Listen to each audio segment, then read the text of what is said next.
Hello, I'm here with Trevor, one of our Control the T team members, for this little sort of segment, we're gonna chat a bit about ball placement. So Trevor's a long time tennis player, and although I've never played with him, I've heard he's renowned for his ball placement skills. Yeah, hello, Trevor. Hi. Hi. Good to see you again, Alex. Yeah.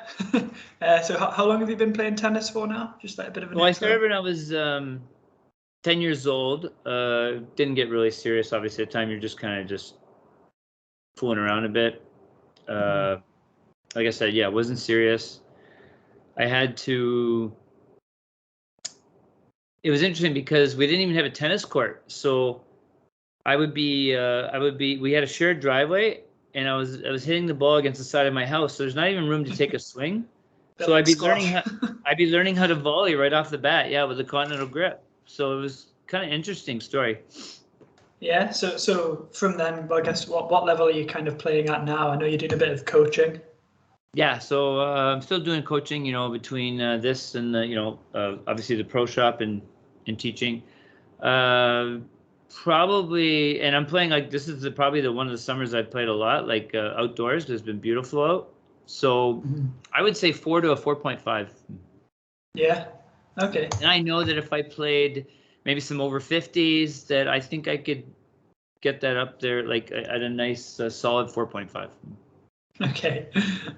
So I guess the two ends of the spectrum, there's ball placement, and then on the other end of the spectrum, there's just like smacking your opponent off the court with sort of constant power.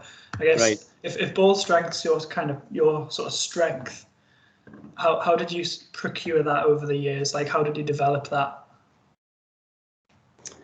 Well, that comes with time. You practice a lot. I did, drill with a coach back when I was like maybe 14, 15 years old. And they feed a lot of balls. And the best way is you put targets up and you aim for those targets. Yeah. So how do you how do you translate that to the game situation? That's a little trickier your because opponent around the court. Yeah, so that's a little trickier because if I was playing someone that gave me a lot of pace and took away a lot of my time to set up, I'd be more pressured. But so it's a lot about is always just having a nice early enough preparation to hit the shots that you want. So incidentally, with ball placement, like we're talking about, the backhand slice is a key. When you slice the backhand, like especially in tennis, right, and you go cross court and you move it down the line, the slice is very effective. If you have an effective slice, if you have a floating slice, it's going to sit up more. But if you have a nice driving slice, that's my bread and butter. It's like I slice to set up my forehand usually. Yeah. So like from that, how do you decide when to play like certain shots? Is it based on where your opponent's positioned, or is it kind of that? Yeah, kind of that. But also, I would have a solid serve. I can hit a pretty good, a big first serve when I have to, but my second serve has a lot of kick on it. So if the return comes over weak, I can start moving my opponent around right from the start. Tennis is all about who's doing what to whom. Yeah, bit of chess. So I guess what would you say makes ball placement like an effective approach in comparison to just whacking the ball repeatedly? What sort of makes it? So that's just it, right? I mean, if I always look at my points, right? If I'm up, say 40 love or 40-15, right? I can go for a harder drive. So I always look at my score. But if we're starting out, I'm just serving and you're returning, right? I'm gonna start setting up that point right away just to get my lead.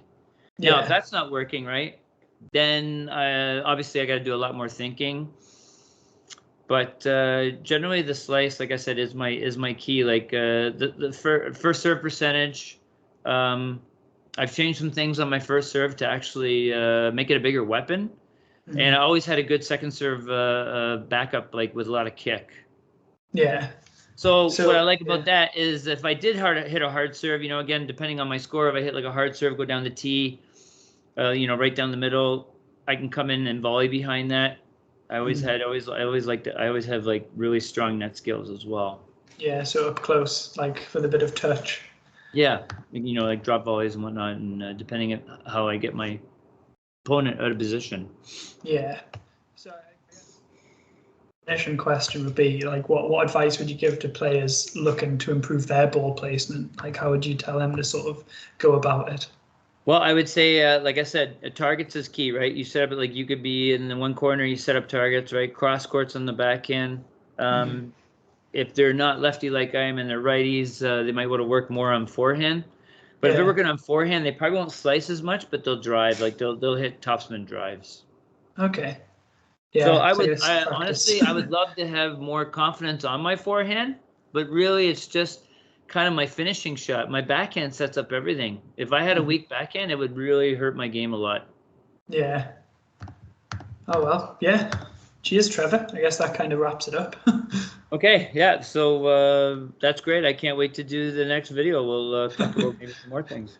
Yeah, sounds good. Thanks, Trevor. Okay. Bye-bye. Bye-bye.